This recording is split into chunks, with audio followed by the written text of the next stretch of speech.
ஆண்டவராகிய இயேசு கிறிஸ்துவின் இனிதான நாமத்தினாலே உங்கள் யாவரையும் அன்போடு கூட வாழ்த்துகிறேன். என் அன்பு கர்த்தருடைய பிள்ளைகளே, இந்த வார்த்தையின் மூலமாய் உங்களை சந்திப்பதிலே மிகுந்த மகிழ்ச்சி அடைகிறேன். இந்த நாளில் கூட நாம் வேதத்திலிருந்து ஒரு வார்த்தையை தியானித்து கர்த்தருடைய ஆசீர்வாதத்தை நாம் பெற்றுக்கொள்ளலாம். 2 சாமுவேலின் புத்தகம் 5ஆம் அதிகாரம் அதனுடைய 10வது வசனம். 2 சாமுவேல் 5ஆம் அதிகாரம் அதனுடைய 10வது வசனத்தை நாம் பார்ப்போம் என்றால், வேதம் இப்படியாய் சொல்லுகிறது: தாவீது நாளுக்கு நாள் விருத்தி அடைந்தான், சேனைகளின் தேவனாகிய கர்த்தர் அவனோட கூட இருந்தார். கர்த்தருடைய பிள்ளைகளே, தாவீதை குறித்ததான ஒரு முக்கியத்துவம் வாய்ந்த ஒரு காரியத்தை வேதம் நமக்கு கற்றுக் கொடுக்கிறது. அவன் நாளுக்கு நாள் விருத்தி அடைந்தான். கர்த்தருடைய பிள்ளைகளை, தேவனாகிய கர்த்தர் ஒரு மனிதனோடு கூட இருப்பார் என்றால் அவர்களுடைய வாழ்க்கை விருத்தி அடைகிறதாய் காணப்படுகிறது. இங்கே தாவீதை குறித்து ஒன்று சொல்லப்பட்டிருக்கிறது: நாளுக்கு நாள் விருத்தி அடைந்தான். ஒவ்வொரு நாளும் தன்னுடைய வாழ்க்கையிலே நன்மைகளை அவன் பெற்றுக்கொண்டவனாய் உயர்வை நோக்கி அவன் கடந்து சென்று கொண்டே இருந்தான். அதற்கு காரணத்தையும் அதே வசனத்தின் பின்பகுதி சொல்லுகிறது: சேனைகளின் தேவனாகிய கர்த்தர் அவனோட கூட இருந்தார். கர்த்தருடைய பிள்ளைகளே, கர்த்தர் உங்களோட கூட இருப்பார் என்று சொன்னால் உங்கள் காரியங்கள் ஒவ்வொரு நாளும் விருத்தி அடையும். ஏதோ ஒரு காரியத்தில் நீங்கள் பின்தங்கிய நிலையில் அல்லது முன்பை விட இப்பொழுது பின்வாங்கி போன நிலையில் காணப்படுவீர்கள் என்று சொன்னால் கர்த்தர் உங்கள் வாழ்க்கையிலே விருத்தியை கட்டளையிடுவதற்கு போதுமானவராயிருக்கிறார். கர்த்தருடைய பிள்ளைகளை, ஒன்று, அவர் உங்களோடு கூட இருப்பார் என்று சொன்னால் நிச்சயமாகவே உங்கள் வாழ்க்கையில் நீங்கள் விருத்தியை பார்ப்பீர்கள்.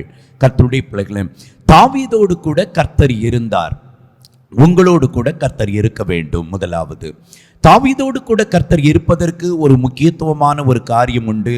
தாவீதை குறித்து வேதம் சொல்லுகிறது.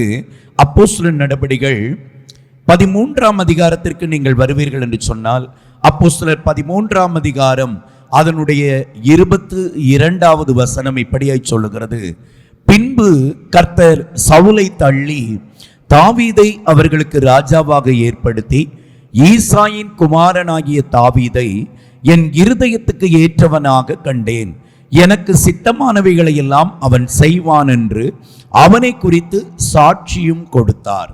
கர்த்தருடைய பிள்ளைகளே, தேவனாகிய கர்த்தர் தாவீதோடு கூட இருப்பதற்கு ஒரு முக்கியத்துவம் வாய்ந்த ஒரு காரணம் உண்டு. அவன் கர்த்தருடைய இருதயத்திற்கு ஏற்றவனாய் காணப்பட்டான். தாவீதினுடைய வாழ்க்கை கர்த்தருடைய பார்வைக்கு பிரியமாய் இருந்தது. ஆகவே கர்த்தரே சொல்லுகிறார், தாவீது எனக்கு சித்தமானவைகளை எல்லாம் நிறைவேற்றுவான். தாவீதை கொண்டு நான் எதையெல்லாம் செய்ய வேண்டும் என்று சொல்லி நான் தீர்மானித்து இருக்கிறேனோ, எதையெல்லாம் தாவீதை கொண்டு செய்ய வேண்டும் என்று சொல்லி நான் திட்டமிட்டு வைத்திருக்கிறேனோ, அவை எல்லாவற்றையும் என் தாசனாகிய தாவீது செய்து முடிப்பான் என்கிற ஒரு மேலான எண்ணம் கர்த்தருடைய இருதயத்தில் இருந்தது. கர்த்தருடைய பிள்ளைகளே, உங்கள் வாழ்க்கை கர்த்தருக்கு பிரியமாய் இருக்கும் என்று சொன்னால், தேவனுக்கு பிரியமானபடி உங்கள் வாழ்க்கையை நீங்கள் அமைத்துக் கொள்வீர்கள் என்று சொன்னால், அல்லது தாவீதை குறித்து சொல்லப்பட்டது போல எனக்கு சித்தமானவைகளை எல்லாம் தாவீது செய்வான், நான் விரும்புகிறபடியெல்லாம் என் விருப்பத்தின்படியெல்லாம் அவன் செய்து முடிப்பான் என்று தாவீதை குறித்து அவர் சாட்சி கொடுத்தது போல உங்களை குறித்து அவர் சாட்சி கொடுக்கும் அளவிற்கு நீங்கள் வாழ்ந்து காட்டுவீர்கள் என்று சொன்னால் அவர் உங்களை விட்டு பிரியவே மாட்டார். ஹல்லேலூயா. கர்த்தருடைய பிள்ளைகளே, தாவீதினுடைய குடும்ப சூழ்நிலையை பாருங்கள். ஈசாயிற்கு பிறந்த அத்தனை குமாரர்களுக்குள்ளும் கடைக்குட்டியாகிய இளைய மகனாகிய தாவீதின் மீது தேவனுடைய திட்டம் விளங்கியது. பாருங்கள், சாமுவேல் தீர்க்கதரிசியை சவுலின் ஸ்தானத்திற்கு வேறு ராஜாவை ஏற்படுத்தும்படியாய் கர்த்தர் தீர்மானித்த பொழுது ஈசாயின் வீட்டிற்கு சாமுவேல் தீர்க்கதரிசியை அனுப்பி, ஈசாயின் குமாரர்களில் ஒருவனை எனக்கு என் ஜனத்திற்கு மேய்ப்பனாக தலைவனாக நீ ஏற்படுத்த வேண்டும் என்று சொல்லி கர்த்தர் அனுப்பிய பொழுது அங்கே ஈசாய் தன்னுடைய குமாரர்கள் எல்லோரையும் மூத்தவன் முதற்கொண்டு வரிசையாக அனுப்புகிறார். 1 சாமுவேலின் புத்தகம் 16ஆம் அதிகாரத்திற்கு நீங்கள் வருவீர்கள் என்று சொன்னால் அந்த சம்பவத்தை குறித்து நாம் அங்கே பார்க்க முடியும். 1 சாமுவேல் 16ஆம் அதிகாரம் அதனுடைய 5வது வசனத்தை நீங்கள் பார்ப்பீர்கள் என்று சொன்னால், அதற்கு அவன், சமாதானம்தான், கர்த்தருக்கு பலியிட வந்தேன், நீங்கள் உங்களை பரிசுத்தம் பண்ணிக்கொண்டு என்னுடனே கூட பலி விருந்துக்கு வாருங்கள் என்றான். மேலும் ஈசாயையும் அவன் குமாரரையும் பரிசுத்தம் பண்ணி அவர்களை பலி விருந்துக்கு அழைப்பித்தான். பலி விருந்துக்கு அங்கே ஈசாயும் அவன் குமாரர்களையும் அழைப்பித்து அங்கே தேவ ஜனங்களை ஆளக்கூடிய ராஜாவை அபிஷேகிக்க வேண்டும் என்கிற ஒரு மகத்துவமான, ஒரு உன்னதமான, மேலான காரியத்தை செய்யும்படியாய் சாமுவேல் தீர்க்கதரிசி அங்கே முற்படுகிறார். 6வது வசனத்தை பாருங்கள். அவர்கள் வந்தபோது அவன் எலியாப்பை பார்த்தவுடனே, கர்த்தரால் அபிஷேகம் பண்ணப்படுவன் இவன்தானாக்கும் என்றான். எலியாப் ஈசாயினுடைய மூத்த குமாரன். தன்னுடைய மூத்த மகனை ஈசாய் அனுப்புகிறான் முதலாவதாக சாமுவேலுக்கு முன்னாக. ஒருவேளை கர்த்தர் என்னுடைய மூத்த மகனை முழு இஸ்ரவேலுக்கும் ராஜாவாக தெரிந்து கொள்ளலாம் என்று நினைத்து ஈசாய் தன்னுடைய மூத்த மகனை அனுப்புகிறார். சாமுவேல் தீர்க்கதரிசியும் பார்க்கிறார். எலியாப்பை பார்த்தவுடனே அவனுடைய உடல் தோற்றம், அவனுடைய முக கம்பீரம் அத்தனையும் பார்த்துவிட்டு, தேவனால் அபிஷேகம் பண்ணப்படுபவன் இவன்தானாக்கும் என்று சொல்லி அங்கே சாமுவேல் தன்னுடைய இருதயத்தில் நினைத்து கொண்டிருக்கும் பொழுதே கர்த்தர் சாமுவேலை பார்த்து பேசுகிறார். 7வது வசனம். கர்த்தர் சாமுவேலை நோக்கி, நீ இவனுடைய முகத்தையும் இவனுடைய சரீர வளர்ச்சியையும் பார்க்க வேண்டாம், நான் இவனை புறக்கணித்தேன். மனுஷர் பார்க்கிறபடி நான் பாரேன், மனுஷன் முகத்தை பார்ப்பான், கர்த்தராகிய நானோ இருதயத்தை பார்க்கிறவர் என்று அங்கே சாமுவேலோடு கர்த்தர் பேசுகிறார். கர்த்தருடைய பிள்ளைகளை, எலியாப்பை தேவன் புறக்கணித்தார்.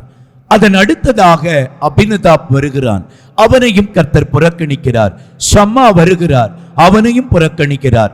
இப்படியாக அத்தனை குமாரர்களையும் புறக்கணித்துவிட்டு இறுதியில் சாமுவேல் தீர்க்கதரிசி ஈசாயை பார்த்து கேட்கிறார், உன் குமாரர்கள் இவ்வளவுதானா என்று கேட்ட பொழுது, எல்லோரிலும் இளையவன் ஒருவன் இருக்கிறான், அவன் ஆடுகளை மேய்த்து கொண்டு வனாந்திரத்தில் இருக்கிறான் என்று சொன்ன உடனே சாமுவேல் தீர்க்கதரிசி, அவனை அழைத்து கொண்டு வா, அதன் பின்பு நான் விருந்தை உண்பேன் என்று சொன்ன உடனே வனாந்திரத்தில் இருந்த தாவீதை, கரவல் ஆடுகளின் பின்னாக அலைந்து திரிந்து கொண்டிருந்தவனை ஆள் அனுப்பி அங்கே அழைத்து வருகிறார்கள். தாவீது உள்ளே வந்தவுடனே கர்த்தர் சொல்லுகிறார். 1 சாமுவேலின் புத்தகம் 16ஆம் அதிகாரம் 12வது வசனத்தை பாருங்கள். ஆள் அனுப்பி தாவீதை அழைப்பித்தான்.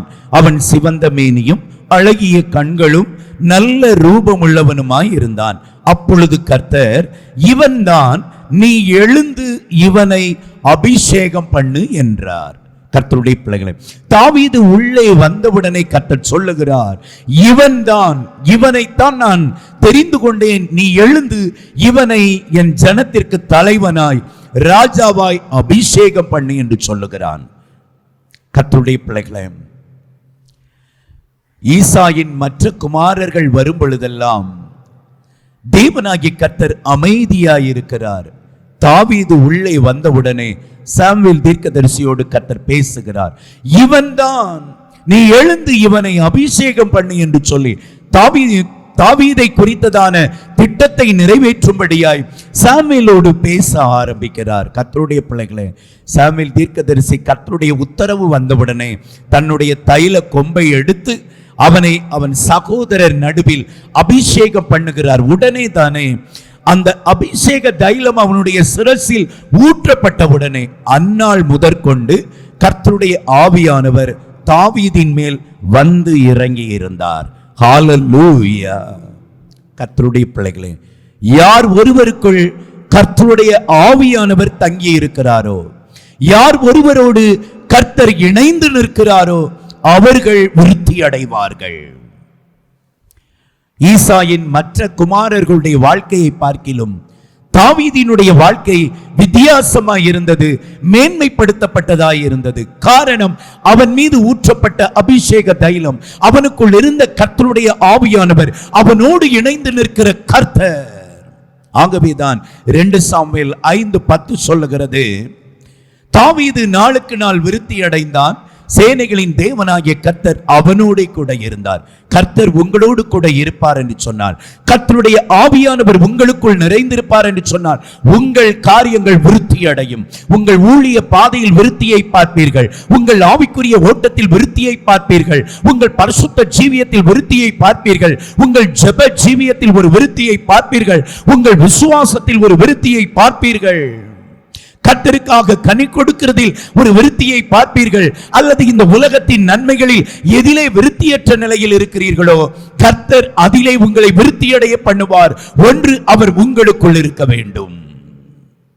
நீங்கள் அவரை பிரியப்படுத்துகிற வாழ்க்கை வாழ வேண்டும். தாவீதை குறித்து அழகாய் கர்த்தர் சாட்சி கொடுக்கிறார். இவன் எனக்கு சித்தமானதை எல்லாம் செய்து முடிப்பான். உங்களை குறித்து கர்த்தர் அப்படி சொல்ல வேண்டும். உங்கள் வாழ்க்கை அவருடைய இருதயத்திற்கு பிரியமானதாய் அமைய வேண்டும். கர்த்தருடைய பிள்ளைகளே, தாவீதோடு கூட கர்த்தர் இருந்தபடியினால் நாளுக்கு நாள் விருத்தி அடைந்தான். ஒருவேளை இந்த விருத்தியானது தாவீதோடு கூட நாளுக்கு நாள் காணப்பட்டாலும் பிசாசின் எதிர்ப்பின் வல்லமைகள் நாளுக்கு நாள் தாவீதை மேற்கொள்ளும்படியாய் எதிர்த்து நின்றது. ஒருபுறம் கர்த்தருடைய ஆவியானவர் தாவீதை விருத்தியின் பாதையில் கொண்டு செல்லும்படியாய் அவர் செயல்பட்டு கொண்டிருக்கிறார். இன்னொரு புறம் பிசாசானவன் தாவீதினுடைய விருத்தியை தடை செய்யும்படியாய் என்னவெல்லாம் செய்ய முடியுமோ அத்தனையும் செய்து கொண்டிருந்தான். அதற்கு முதற்கட்டமாக சவுலை எழுப்பினான். சவுல் தான் உயிரோடு இருக்கும் வரைக்கும், தன் மரண நாள் வரைக்கும் தாவீதுக்கு எதிரியாகவே செயல்பட்டான்.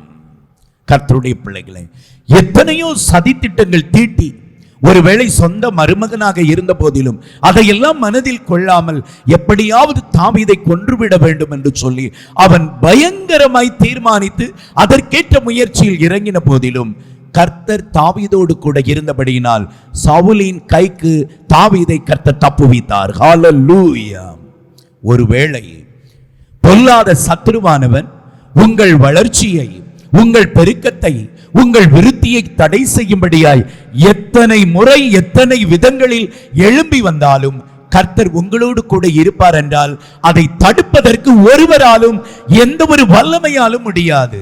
அதை அழுத்தமாய் இந்த இடத்திலே நான் உங்களுக்கு சொல்லிக் கொள்ளுகிறேன்.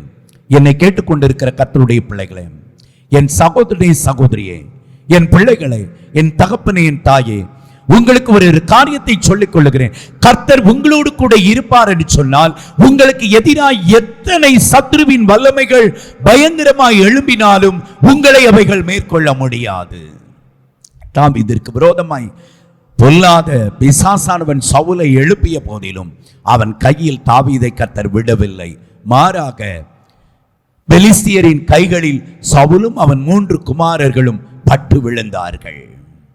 கர்த்தருடைய பிள்ளைகளை, இப்படியாய் தாவீதை சவுலின் கைக்கு தப்புவித்த தேவன் முழு இஸ்ரவேலுக்கும் அவனை தலைவனாய் உயர்த்தும் நாட்கள் வந்த பொழுது சவுலின் மரணத்திற்கு பின்பு இஸ்ரவேலின் எல்லா கோத்திரங்களிலும் இருக்கிற மனிதர்கள் தாவீதை தேடி வருகிறார்கள்.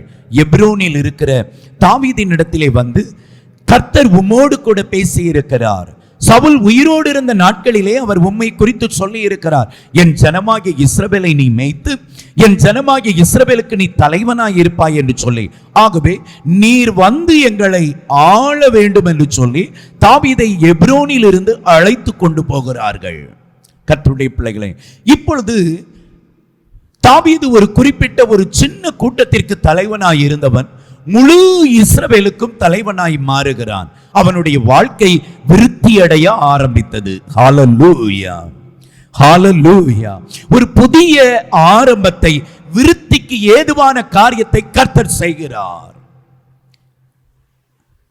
சவுலின் மரணத்திற்கு பின்பாக முழு இஸ்ரவேலுக்கும் தாவீதை கர்த்தர் தலைவனாய் ஏற்படுத்தியவுடன் அவர் செய்த முதற்கட்டமான காரியம் எபூசு பட்டணத்தை தனக்கு சொந்தமாக்கி அதை தலைநகரமாக்க வேண்டும். கர்த்தருடைய பிள்ளைகளே, எபூசு என்பது எருசலேமின் பழைய பெயர். எருசலேம் பட்டணத்தில் அந்த நாட்களிலே எபூசியர்கள் குடியிருந்தார்கள்.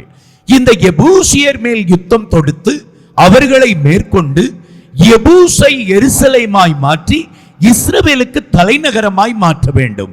இது தேவனுடைய திட்டம், இது தேவனுடைய பிரியம், இது தேவனுடைய இருதயத்தில் இருந்த ஒரு பெரிய பாரம். சவுல் அதை செய்யவில்லை, தாவீதை கொண்டு கர்த்தர் அதை செய்ய ஆரம்பித்தார். கர்த்தருடைய பிள்ளைகளே, அவன் என் இருதயத்திற்கு ஏற்றதையெல்லாம், எனக்கு சித்தமானதையெல்லாம் செய்து முடிப்பான் என்று தாவீதை குறித்து சொல்லப்பட்டபடியினால், எருசலேமை இஸ்ரவேலுக்கு தலைமையாய் மாற்ற வேண்டும் என்கிற அந்த தேவனுடைய திட்டத்தை செயல்படுத்தும்படியான வேளை வந்தது என்பதை கர்த்தர் அறிந்து எபூசுக்கு விரோதமாய் யுத்தத்தை ஆரம்பிக்கும்படியாய் கர்த்தரோடு தாவீதோடு கூட கர்த்தர் இடைபடுகிறார். இப்பொழுது எபூசு பட்டணத்திற்கு விரோதமாய் யுத்தத்தை ஆரம்பித்த பொழுது எபூசு பட்டணத்தில் இருந்தவர்கள் தாவீதுக்கு விரோதமாக சொன்ன வார்த்தை, தாவீதே, நீ எபூசு பட்டணத்தை எளிதாய் கைப்பற்றலாம் என்று நினைத்தாயோ, அல்லது எபூசு பட்டணத்தில் இருக்கிற எபூசியர்களை சாதாரணமானவர்கள் என்று நினைத்தாயோ? அவர்கள் சாதாரணமானவர்கள் அல்ல. நீ நினைக்கிறபடி இந்த எபூசியர்களை மேற்கொள்ள முடியாது, இந்த எபூசுவை நீ சுதந்தரித்துக் கொள்ள முடியாது. இங்கே இருக்கிற குருடர்களும் இங்கே இருக்கிற சப்பானிகளும் உன்னை எதிர்த்து யுத்தம் பண்ணி ஜெயம் எடுப்பார்கள். அவர்களை மேற்கொள்ள உன்னால் முடியாது. ஏளனமாக, பரியாசமாக, நக்கலோடு தாவீதுக்கு விரோதமாய் பேசினார்கள் எபூசியர்கள். இந்த வார்த்தையை கண்டு தாவீது மனம் பதறவில்லை. ஹல்லேலூயா. கர்த்தருடைய பிள்ளைகளே, நீங்கள் தேவன் நடத்துகிற ஒரு மேலான திட்டத்தை நோக்கி பயணித்துக் கொண்டிருக்கும் பொழுது உங்கள் விசுவாசத்தில் உங்களை தளர்ச்சியுறு பண்ணும்படியாய், உங்கள் தைரியத்தை நீங்கள் இழந்து போக பண்ணும்படியாய் இப்படிப்பட்டதான வார்த்தைகள் உங்களை நோக்கி சத்துருவானவன் கொண்டு வருவான். நீங்கள் அந்த வார்த்தைக்கு முக்கியத்துவம் கொடுத்து விடாதிருங்கள். வீணாக சத்ருவினால் வரக்கூடிய வார்த்தைகளுக்கு நீங்கள் முக்கியத்துவம் கொடுத்து பயந்து நடுங்கி விடாதிருங்கள். சத்ருவின் அந்த வார்த்தைகளை கண்டு பின்வாங்கி விடாதிருங்கள். உங்கள் முயற்சியை கைவிட்டு விடாதிருங்கள். எபூசுவை சுதந்தரிக்க வேண்டும், எபூசுவை எருசலேமாய் மாற்ற வேண்டும். இது தேவனுடைய திட்டம். ஆனால் இந்த திட்டத்திற்கு விரோதமாய் பிசாசானவன் அங்கே எபூசியரை கொண்டு பேசுகிறான். உன்னால் இதை செய்ய முடியாது, உன்னால் இதை செய்ய முடியாதபடி இங்கே இருக்கிற குருடர்களும் சப்பானிகளும் தடுப்பார்கள் என்று விரோதமான பேச்சை பேசுகிறார்கள். கர்த்தருடைய பிள்ளைகளே, ஒருவேளை நீங்கள் செய்யக்கூடிய ஏதோ ஒரு நன்மையான காரியத்தை செய்ய விடாதபடிக்கு சில சத்தங்கள் உங்களில் கேட்டுக்கொண்டிருக்கலாம். எதிரான சத்தங்கள், அது மனிதர்கள் மூலமாகவோ அல்லது பிசாசின் மூலமாகவோ உங்களை நோக்கி கடந்து வந்து கொண்டிருக்கலாம். மனிதர்களுடைய அல்லது பிசாசினுடைய இந்த அவிசுவாச வார்த்தைகளுக்கு இடம் கொடாதிருங்கள். உங்கள் மனம் தளர்ந்து போக வேண்டாம். நெகேமியா அலங்கத்தை கட்டி எழுப்பும்படியாய் அந்த வேளையில் இறங்கிய பொழுது அங்கே சன்பல்லாத் தொபியாக்களின் சத்தம் இப்படித்தான் எழும்பியது. கர்த்தருடைய பிள்ளைகளே, அந்த வார்த்தைக்கு அவர்கள் முக்கியத்துவம் கொடாமல், எங்கள் தேவனாகிய கர்த்தர் எங்களோடு கூட இருப்பார், அவருடைய கரம் எங்கள் மீது நன்மைக்கேதுவாய் இருக்கிறது, இந்த வேலையை நாங்கள் செய்து முடிப்போம் என்று தைரியத்தோடு அவர்கள் இறங்கினபடியினால் அவர்கள் வேலை கைகூடி வந்தது என்று வேதம் சொல்லுகிறது. கர்த்தர் உங்களை கொண்டு செய்ய வேண்டிய காரியத்தை உங்களை கொண்டு செய்து முடிப்பார். ஆனால் ஒன்று, சத்துருவாள் உங்கள் செவிகளில் விழுகிற அந்த அவிசுவாச எதிர்மறையான வார்த்தையை நீங்கள் பெரிதுபடுத்தாதிருங்கள், அதற்கு முக்கியத்துவம் கொடாதிருங்கள், அதன் மீது உங்கள் கவனத்தை செலுத்தாதிருங்கள். நீங்கள் உங்களோடு கூட இருக்கிற கர்த்தரை முன்வைத்து ஓடுங்கள். நீங்கள் உங்கள் கர்த்தர் கொடுக்கிற உங்கள் பலத்தோடு உங்கள் காரியத்தில் முன்னேறி செல்லுங்கள். கர்த்தர் காரியங்களை வாய்க்க பண்ணுவார். இப்பொழுது எபூசு பட்டணத்திற்கு விரோதமாய் யுத்தத்திற்கு போக வேண்டும். வேதம் என்ன சொல்லுகிறது தெரியுமா? தாவீது அந்த பட்டணத்திற்கு விரோதமாய் யுத்தம் செய்த பொழுது தேவனாகிய கர்த்தர் எபூசியர்களை தாவீதின் கையில் ஒப்புக் கொடுத்தார். ஆமென். 2 சாமுவேலின் புத்தகம் 5ஆம் அதிகாரம் அதனுடைய 7வது வசனம் சொல்லுகிறது, ஆனாலும் தாவீது சீயோன் கோட்டையை பிடித்தான், அது தாவீதின் நகரமாயிற்று. ஆமென், ஹalleluya. நீங்கள் உங்களுக்கான நன்மையை சுதந்தரிப்பீர்கள். நீங்கள் உங்களுக்கான அந்த வெற்றிப்படியில் நிற்பீர்கள். நீங்கள் உங்களுக்கான அந்த சுதந்திர பாகத்தை நீங்கள் சுதந்தரித்துக் கொள்வீர்கள். நீங்கள் தேவ சமூகத்தில் எந்த காரியத்திற்காக ஜெபித்துக் கொண்டிருக்கிறீர்களோ அதை நிச்சயம் பெற்றுக் கொள்வீர்கள். ஒன்று, எதிர்மறையான வார்த்தைக்கு செவி கொடுக்காமல் உங்களோடு கூட இருக்கிற கர்த்தரை முன்னிறுத்தி ஓடுங்கள். தாவீது எபூசியரின் சத்தத்திற்கு செவி கொடாமல் தன்னோடு இருக்கிற பரிசுத்த ஆவியின் பலத்தோடு, கர்த்தருடைய ஆவியானவருடைய பலத்தோடு எபூசியரோடு யுத்தம் செய்து அங்கே எபூசை சுதந்தரித்து அங்கே தன்னுடைய ராஜ்யபாரத்தை அவன் அமைத்துக் கொண்டான். வேதம் சொல்லுகிறது, தாவீது சீயோன் கோட்டையை பிடித்தான். ஆமென், ஹalleluya. அந்த எபூசு பட்டணத்தை பிடித்து அதற்கு சுற்றிலும் சுற்றுச்சுவர்கள் மதில் கட்டி எழுப்பி அதற்கு 12 வாசல்களை ஏற்படுத்தி, கர்த்தருடைய பிள்ளைகளே, அதை பெரிய ஒரு கோட்டையாய், சீயோன் கோட்டையாய் மாற்றினால் அது தாவீதின் நகரமாயிற்று. அதற்கு முந்தைய நாள் வரைக்கும் அது எபூசி என்று அழைக்கப்பட்டது. காரணம், அங்கே எபூசியர்கள் இருந்தார்கள். இப்போது தாவீதின் ராஜ்யபாரம் அங்கே வந்தபடியால் அது தாவீதின் நகரமாயிற்று, எருசலேம் என்கிற புது பெயரில். ஹalleluya. கர்த்தருடைய பிள்ளைகளே, சேனைகளின் தேவனாகிய கர்த்தர் தாவீதோடு கூட இருந்தபடியினால் அவர் நாளுக்கு நாள் விருத்தி அடைந்தார். நீங்களும் விருத்தி அடைவர்கள். ஒன்றே ஒன்று, அவருக்கு பிரியமாய் வாழ்ந்து காட்டுங்கள். தாவீது என் இருதயத்திற்கு ஏற்றவன், எனக்கு சித்தமானவைகளை எல்லாம் அவன் செய்து முடிப்பான். உங்களை குறித்து கர்த்தர் அப்படி சொல்லும்படியாய் கர்த்தரோடு இணைந்து கர்த்தருடைய சித்தத்தை நிறைவேற்றுவதில் கவனமாயிருங்கள். அவர் உங்களோடு கூட இருப்பார். நாளுக்கு நாள் உங்களை விருத்தி அடைய பண்ணுவார். நாம் ஜபிக்கலாமா? என்னோடு கூட இணைந்து நீங்களும் ஜபிக்கலாம். முடிந்தால் நீங்கள் இருக்கிற இடத்தில் முழங்கால் படியிட்டு கர்த்தரை நோக்கி பாருங்கள். கர்த்தர் உங்கள் காரியத்தை வாய்க்க பண்ணுவார். ஏதோ ஒரு நன்மை உங்கள் குடும்பத்தில் தடைபட்டு நின்று கொண்டிருக்கிறதா? அதிகமாய் நீங்கள் பிரயாசப்பட்டும் அதிலே ஜெயத்தை பார்க்க முடியாத சூழ்நிலையில் இருக்கிறீர்களா? எது உங்களை மனம் தளர பண்ணி கொண்டிருக்கிறதோ அதிலே கர்த்தர் இன்று ஒரு மாற்றத்தை உண்டாக்குவார். சேனைகளின் கர்த்தர் உங்களோடு கூட இருந்து உங்களை விருத்தி அடைய பண்ணுவார். தாவீதோடு கூட இருந்து எபூசை சுதந்தரிக்க பண்ணின தேவன் உங்களுடைய நன்மையை நீங்கள் சுதந்தரிக்க பண்ணுவார். நாம் ஜெபிக்கலாம். நல்ல தகப்பனே, உம்மை நன்றியோடு துதிக்கிறோம். தேவாதி தேவனுக்கு ஸ்தோத்திரங்களை ஏறெடுக்கிறோம். பரிசுத்தரே, உமக்கு ஸ்தோத்திரம் ஐயா. நல்லவரே, உமக்கு நன்றி சொல்லுகிறோம் ஆண்டவரே. இந்த வார்த்தையை கொண்டு உம்முடைய பிள்ளைகளோடு நீர் பேசினீரே, உமக்கு ஸ்தோத்திரம் ஆண்டவரே. தேவரீர், நீர் தாவீதோடு கூட இருந்தபடியினால் தாவீது நாளுக்கு நாள் விருத்தி அடைந்தான் என்று வேதத்திலே நாங்கள் பார்க்கிறோம் ஐயா. தேவரீர், ஒருவேளை சவுலின் துரத்துதல்கள் பொய்த்து போனதையா, அது தோல்வியில் முடிந்தது. அது மட்டுமல்ல, எபூசியரின் ஏளன வார்த்தைகள் அதுவும் பொய்த்து போனது ஆண்டவரே. இன்றைக்கு இவர்களை துரத்தி கொண்டிருக்கிற சகல சத்ருவின் வல்லமைகளை தோற்று போகும்படியாய் அவைகளின் பிடியில் இருந்து இவர்களை பாதுகாப்பீராக. அல்லது எபூசியரின் ஏளன வார்த்தைகள் ஒருவேளை உம்முடைய பிள்ளைகளுடைய இருதயத்தை அப்படி போல எதிரான வார்த்தைகளை கொண்டு சத்ரு பயமுறுத்தி கொண்டிருப்பான் என்றால் அதை இந்த நாளிலே மாற்றுவீராக. எதை கண்டு கலங்காமல், எதை கொண்டு மனம் பதறாமல் தைரியமாய் முன்னிட்டு செல்வதற்கு கர்த்தர் பலன் கொடுப்பீராக. பரிசுத்த ஆவியானவருடைய வல்லமை இப்பொழுது ஒவ்வொருவர் மீதும் இறங்கட்டும் ஆண்டவரே. இவர்கள் ஜெபித்துக் கொண்டிருக்கிற இடத்தில் பரிசுத்த ஆவியானவருடைய வல்லமை பலமாய் இறங்கி வரட்டும் ஆண்டவரே. இப்பொழுது இவர்கள் வீட்டிற்குள்ளே ஒரு மகிமை இறங்கி வரட்டும் ஆண்டவரே. எதிரியின் வல்லமைகளை நிர்மூலமாக்கி போடும்படியாய், சத்ருவின் ஏளன வார்த்தைகள் இப்பொழுது நொறுங்கி விழும்படியாய் கர்த்தருடைய மகிமை இப்பொழுது சூழ்ந்து கொள்ளட்டும் ஆண்டவரே. தகப்பனே, தாவீதை நாளுக்கு நாள் விருத்தி அடைய பண்ணியது போல உம்முடைய பிள்ளைகளை விருத்தி அடைய பண்ணும். இவர்களின் கைகளின் பிரயாசம் விருத்தி அடையட்டும். வருமானத்தில் ஒரு விருத்தி உண்டாகட்டும். குடும்ப சமாதானம் விருத்தி அடையட்டும். ஆவிக்குரிய வாழ்க்கையில் விருத்தி அடையட்டும். பரிசுத்தத்தில் விருத்தி அடையட்டும். ஜெபத்தில் விருத்தி அடையட்டும். தேவரீர் உம்மோடுள்ள உறவில் விருத்தி அடையட்டும். வேத வசனத்தில் கர்த்தாவை இன்னும் விருத்தி அடையட்டும் ஆண்டவரே. ஆத்தும பாரத்தில் இன்னும் விருத்தி அடையட்டும். ஊழிய பாதையில விருத்தியை கட்டளையிடும் ஆண்டவரே. சேனைகளின் தேவனாகிய கர்த்தர் உம்முடைய பிள்ளைகளை விருத்தி அடைய பண்ணி ஆசீர்வதிப்பீராக. நீர் அப்படி செய்ய போகிறபடியால் ஸ்தோத்திரம். இயேசுவின் நாமத்தில் ஜெபம் கேளும் ஜீவனுள்ள நல்ல பிதாவே, ஆமேன், ஆமேன். என் அன்பு கர்த்தருடைய பிள்ளைகளே, சேனைகளின் கர்த்தர் உங்களோடு கூட இருக்கிறார். அவர் உங்களை விருத்தி அடைய பண்ணுவார். God bless you. கர்த்தர் உங்களை ஆசீர்வதிப்பாராக. ஆமேன், ஆமேன்.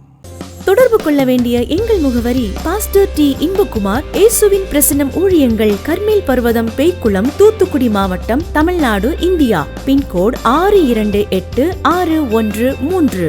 அலைபேசி எண்கள் 9486373603 மற்றும் 7373133190. Our contact address: Pastor T. Inbakumar, Presence of Jesus Ministries, Karmel Mount, Peikulam, Tuticorin District, Tamil Nadu, India. Pin code 628613. Mobile number 9486373603 and 73731 வாரந்தோறும் வெள்ளிக்கிழமை காலை 10 மணி முதல் 1 மணி வரை பரிசுத்த உபவாச ஜெபம் நடைபெறும். வாரந்தோறும் ஞாயிற்றுக்கிழமை காலை 9:30 மணி முதல் 12 மணி வரை பரிசுத்த ஆராதனை நடைபெறும்.